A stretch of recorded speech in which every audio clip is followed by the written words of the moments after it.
மக்கள் அனைவருக்கும் வணக்கம்.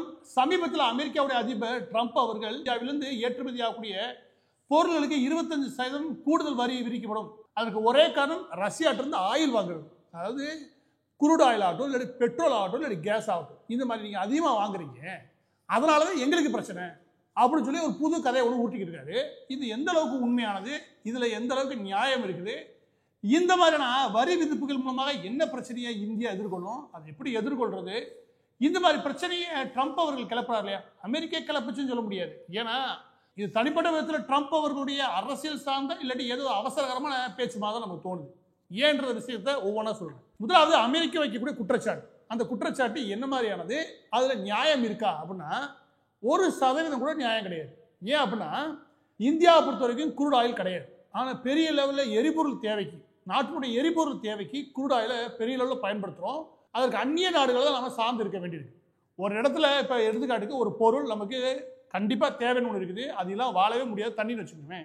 அது நம்மகிட்ட இல்லாத நல்ல ஒரு வாங்குறோம்னா அது நேற்று வரைக்கும் அது 100 ரூபாய்க்கு விற்றுட்டு இருக்கான், இன்னொருத்த 80 ரூபானா நம்ம 80 ரூபா விற்கிற ஆள்கிட்டே வாங்க தான் செய்வோம். ஏன்னா நம்மளோட தேவை அவ்வளோ இருக்குது, அது போக தான் இங்கிட்டு வாங்க நினைப்போம்னு வச்சுக்கோங்க. இந்த மாதிரியான விஷயம் தான். அதாவது தண்ணி போல தான் இந்தியாவுக்கு இந்த குரூட் ஆயிலோட தேவை. இப்போ நிதர்சனமாக உருவாகிற நிலைமைன்றது கல்ஃப், அதாவது மிடில் ஈஸ்ட்டை பொறுத்த வரைக்கும் அதிகப்படியாக ஐரோப்பிய நாடுகள் சார்ந்து இருக்கு இந்த எண்ணெய் விளக்குது. முக்கியமாக அமெரிக்காவும் போதுமான அளவுக்கு ஐரோப்பிய நாடுகளுக்கு இந்த சப்ளை ஆரம்பிக்கிறாங்க. ஏன் அப்படின்னா உக்ரைன் வாருக்கு அப்புறம் ரஷ்யாட்டிருந்து ஆயில் வாங்குறத, குரூட் ஆயில் வாங்குறதாகட்டும், இல்லை பெட்ரோலியம் வாங்குறதாகட்டும், இந்த விஷயங்களை ஐரோப்பிய நாடுகள் குறைக்கிறாங்க. இப்போ என்ன இயற்கை ஏற்படும் அப்படின்னா மத்திய கிழக்கு நாடுகளுடைய ஆயிலை பொறுத்து தான் நாம் சார்ந்திருக்கோம். இப்போ அங்கே டிமாண்ட் அதிகமாச்சுன்னா இயற்கையாக எங்கே டிமாண்ட் அதிகமாகுதோ அங்கே பொருளோட விலை கூடும். அப்போ எல்லா பேரும் அதை சாரும்போது இங்கே ஆயிலோட தேவை அதிகரிக்கும் போது இயற்கையாகவே இந்த மிடில் ஈஸ்டில் இருக்கக்கூடிய, அதாவது மத்திய கிழக்கு நாடுகளில் இருக்கக்கூடிய பெட்ரோல் வாங்குறோம் இல்லையா, அதோட விலை கூட தான் செய்யும். இதை சரியாக மேனேஜ் பண்ணுறதுக்கு அங்கே தேவை நீங்கள் டிமாண்டை கூட்டினீங்கன்னா நாங்கள் ரஷ்யாட்டிருந்து தான் வாங்கி ஆகணும். ஏன் இதுக்காக வம்படியாக உட்காந்து மிடில் ஈஸ்ட்டில் வாங்கி நான் எங்கள் ஊரில் 100 ரூபா விற்கிற பெட்ரோலை 200 ரூபா விற்க முடியாது. எங்கே இருக்குதோ அங்கே வாங்கி இங்கே பேலன்ஸ் பண்ணுறது எந்த நாடும் முயற்சி பண்ணணும். அதுவும் தண்ணி போல தேவையான ஒரு விஷயம் இங்கே இல்லவே இல்லை. அப்போ ஒரு நாடு தன்னுடைய நாட்டுக்கு எதை தேவையோ அதை செய்யணுமோ, எந்த டிமாண்ட் அதிகமாகுது விலை கூட வாய்ப்பு இருக்குது, அதனால் ரஷ்யாட்டிருந்து வாங்கி இதை பேலன்ஸ் பண்ணணும் முன்கூட்டியே முடிவு பண்ணிட்டாங்க. அந்த வேலை நரேந்திர மோடி கவர்மெண்ட் கரெக்டாக தான் வேலை பார்த்தான்னு வச்சுக்கோங்க. இதுதான் இப்போ ட்ரம்ப்புக்கு குறையுது. என்ன அப்படின்னா நீங்கள் எப்படி அங்கே வாங்கலாம், அதனால தான் எங்களுக்கு பிரச்சனை இருக்குது அப்படின்றாரு.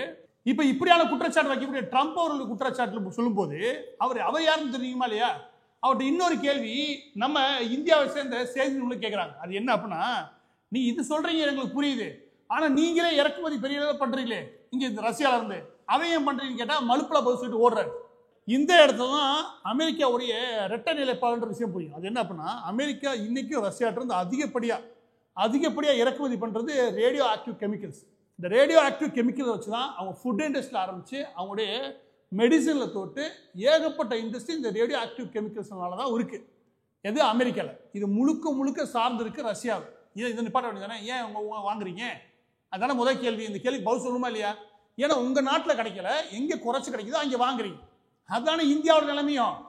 ஆனால் அது மட்டும் செய்யக்கூடாது, ஆனால் நாங்கள் வாங்குவோம்னா என்ன அர்த்தம்? இப்போ இந்த விவகாரத்தில் அடுத்த சில விஷயங்கள் இருக்குது, இது எப்படியான பாதிப்புகளை இந்தியா தரும் அப்படி இப்படின்னு அந்த விஷயம் பார்க்கறதுக்கு முன்னாடி இப்படியா சர்வதேச மார்க்கெட் மாறிக்கக்கூடிய இந்த சூழலில் ஒரு நல்ல விதமான முதலீடை ஆக்சிஸ் மேக்ஸ் லைஃப் கொண்டு வராங்க. அந்த என்எஃப்ஓட பேரு BSE 500 வேல்யூ 50 இண்டெக்ஸ் ஃபண்ட். இந்த என்எஃப்ஓ இருக்கக்கூடிய இண்டெக்ஸை பொறுத்த வரைக்கும் கடந்த காலங்களில் இந்த இண்டெக்ஸோட பெர்ஃபார்மன்ஸ்ன்றது கடந்த 7 வருடங்களில் 22.4% அளவு இருக்கும். கடைசி 5 வருடங்களில் சுமார் 41.4% அளவுக்கான CAGR பெர்ஃபார்மன்ஸ் கொடுத்துருக்கு. இந்த அளவுக்கு ரிட்டர்ன் கிடைக்கணும்னா நம்ம பேங்க்ல ஃபிக்ஸட் டெபாசிட்ல போடுறோம் சுமார் 6-7% இல்லை 5-6% கிடைக்க போகுது. அதுக்கு இது நல்ல விதமான முதலீடு. இந்த ஆக்சிஸ் மேக்ஸ் லைஃபோடைய இந்த என்எஃப்ஓவும் அதே இண்டெக்ஸ் படியே பெர்ஃபார்ம் பண்ணுறதுக்கு வாய்ப்புகள் உண்டு. இந்த என்எஃப்ஓ பிரைஸ் தேதி ஆகஸ்ட் 10. இதோடைய டிஸ்கிரிப்ஷன்ல லிங்க் இருக்குது. இந்த என்எஃப்ஓ ஃபிளெக்ஸி கேப் ஃபண்ட் இந்த முதலீட்டு தொகைகள் எல்லாத்தையுமே அண்டர் வேல்யூட் 50 ஸ்டாக்ஸ்ல முதலீடு பண்றாங்க. அது நல்ல பெர்ஃபார்ம் பண்ணும்போது அதோட ஸ்டாக்ஸை விற்கிறாங்க. இதோட NAV 10 ரூபாயில இருந்து ஆரம்பிக்குது. நீங்க மாதம் கட்டக்கூடிய பிரீமியம் அமௌண்ட் வந்து 120 மடங்குக்கு உங்களுக்கு லைஃப் கவரேஜ் கொடுக்குறாங்க. மிக முக்கியமானது வருடத்துக்கு 2.5 லட்சம் வரைக்கும் நீங்க முதலீடு பண்ணக்கூடிய தொகைக்கு கிடைக்கக்கூடிய ரிட்டர்ன் இல்லையா, அது டாக்ஸ் ஃப்ரீ. என்ஆர்ஐ பொறுத்த வரைக்கும் மாதம் 18,000 ரூபாய் நீங்க இன்வெஸ்ட் பண்றோமோ சுமார் 2 கோடி ரூபாய் வரைக்கும் உங்களுக்கு ரிட்டர்ன் கிடைக்கிற வாய்ப்புகள் உண்டு. எனவே இந்த என்எஃப்ஓடைய விவரங்கள் தெரிஞ்சுக்கிறதுக்கு வீடியோட டிஸ்கிரிப்ஷன் பார்த்துக்கோங்க. இதோட கடைசி தேதி ஆகஸ்ட் 10. இதோடைய டிஸ்கிரிப்ஷன்ல லிங்க் இருக்குது, QR கோட் இருக்குது, அதுல நீங்க போய் தெரிஞ்சுக்க முடியும். இதை பற்றின விஷயங்கள் நீங்க தமிழ்லேயே தெரிஞ்சுக்க முடியும். அதுல கால் ரெக்வஸ்ட் இருக்கும். நீங்க கால் ரெக்வஸ்ட் கொடுத்தீங்கன்னா அவங்களே உங்களுக்கு விவரங்கள் தெரிவிப்பாங்க. இப்போ மீண்டும் ட்ரம்ப் அவர்கள் அறிவிச்ச 25% இந்த கூடுதல் வரி இருக்கு இல்லையா, இதை பற்றியான விஷயத்துக்குள்ள வரலாம். ஏறக்குறைய கடந்த ஆண்டுகள் 30 பில்லியன் அளவிற்கு அமெரிக்கா இறக்குமதி பண்ணுது.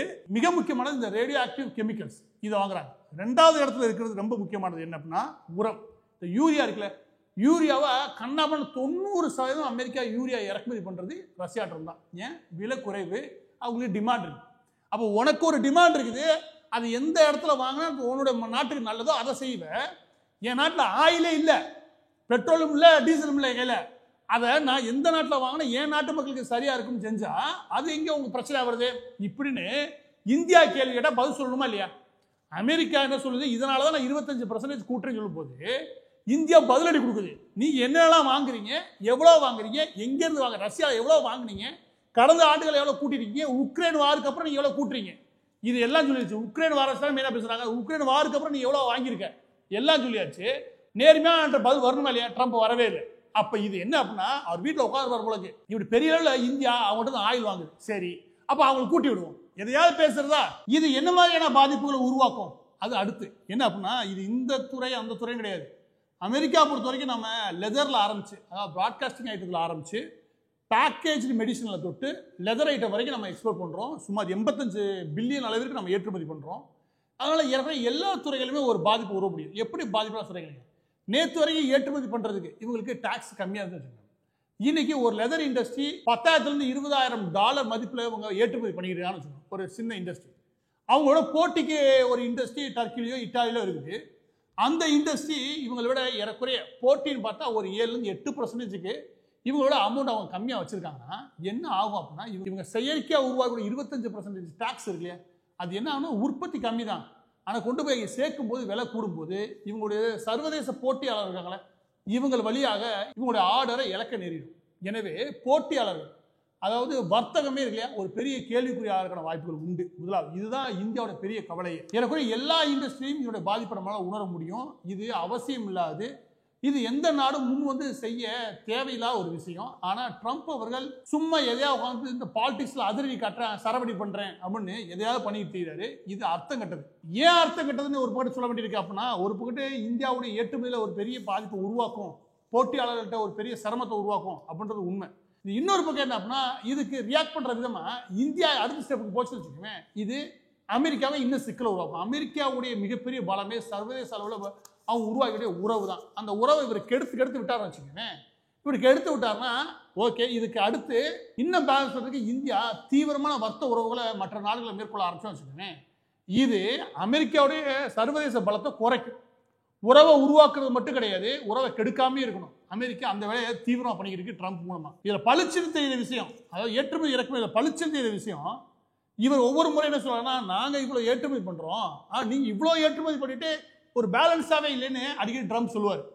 ஆனா இந்த ரஷ்யா இந்தியாவோட உறவு இருக்கு இல்லையா, அதுல நீ கவனிச்சீங்கன்னா அதுல என்ன தெரியும் அப்படின்னா, இந்தியா 4 பில்லியன் அளவுக்கு தான் ரஷ்யாவுக்கு ஏற்றுமதி பண்ணும். ஆனா ரஷ்யா அங்கேருந்து ஏற்றுமதி பண்றாங்க 66 பில்லியனுக்கு. இந்த 66 பில்லியன்ல 50 பில்லியன் வரைக்கும் க்ரூட் ஆயில் அவ்வளோ தேவை நமக்கு இருக்குது. ஆனா எந்த புரிதலும் இல்லாம, இந்தியாவோட தேவை என்னன்னு தெரியாம, வர்த்தக உறவு எந்த மாதிரி பேலன்ஸாவே இல்லைன்னு புரியாம இவர் வாண்ட ஒரு முடிவு எடுத்தாரு வச்சுக்கவேன், இன்னும் வர்த்தக உறவு அதிகரிக்கிறது அளவாகிறார். எனவே இந்த பதிவோட இறுதியாக ட்ரம்ப் அவர்களுடைய 25% அறிவிப்பு இருக்கு இல்லையா, அதுக்கு முன்னாடி அவர் சொல்ல வேண்டிய பதில் என்ன அப்படின்னா, டைட்டானியம், பிளாட்டினம், அதுக்காக தவிர யூரியா, அப்புறம் ரேடியோ ஆக்டிவ் கெமிக்கல்ஸ், இதையெல்லாம் தீவிரமாக வேற எந்த நாட்டை விட ரஷ்யாட்ட வாங்கி பயன்படுத்துறியா, அது எதுக்கு, அதை சொல்லு ஃபர்ஸ்ட். இந்த கேள்வி ஒரு பதில் சொல்லியா வச்சுக்கேன், இந்தியா குரூடாயில் ஏன் வாங்குற விஷயம் தெரிஞ்சுப்போம். குரூடாயில் வாங்குறதுனாலேயே அமெரிக்காவுக்கு எதிரான யுத்தத்திலேயோ இல்லாட்டி உக்ரைனுக்கு எதிரான யுத்தத்திலேயோ ரஷ்யாவுக்கு ஆதரிக்கிற நிலைப்பாடு கிடையாது. ஏன்னா இந்தியாவுக்கு வேற வழியே கிடையாது. ஆனால் என்ன அப்படின்னா, இந்த ட்ரம்ப் ஐரோப்பிய நாடுகளுக்கு ஒரு பிரச்சனை என்ன அப்படின்னா, இவங்க பிரச்சனை தான் உலக பிரச்சனை. இவங்களுக்கு ஒரு பிரச்சனைனா அது உலக அளவில் பிரச்சனை, மற்ற பிரச்சனை பிரச்சனையே இல்லை. அவர் ஒரு மனநிலை ரொம்ப வருஷம் சுற்றி இருக்கானுங்க. அது முழுமையாக மாற வேண்டிய காலகட்டம் நினைக்கிறேன். அதுக்காக தான் ட்ரம்ப் இந்த ஆட்டம் ஆடுறாரு.